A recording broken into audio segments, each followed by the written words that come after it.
നീതിപീഠത്തിൻ്റെ മുമ്പിലെല്ലാം സത്യം വെളിപ്പെടുത്താനുള്ള നല്ല ശ്രമങ്ങളുണ്ടായി.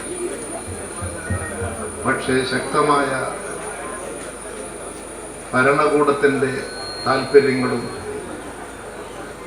അതുപോലെ തന്നെ ഇവിടുത്തെ നീതിന്യായ പീഠത്തിൻ്റെ ജുഡീഷ്യറിയുടെ ഇടതുപക്ഷ വിരുദ്ധ മനോഭാവം സഖാവ് കുഞ്ഞനന്ദനെ ജയിലിനകത്ത് തന്നെ തടവുകാരനാക്കി.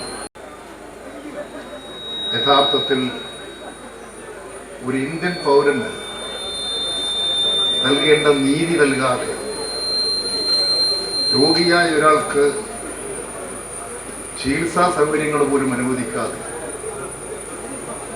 യാതനയും വേദനയും ത്യാഗങ്ങളും സഹിച്ചുകൊണ്ടാണ് ജയിലിനകത്ത് രോഗിയായി നിത്യരോഗിയായി സഖാവ് കുഞ്ഞനന്ദൻ 2020 ജൂൺ 11 നമ്മെ വിട്ടുപിടിക്കും.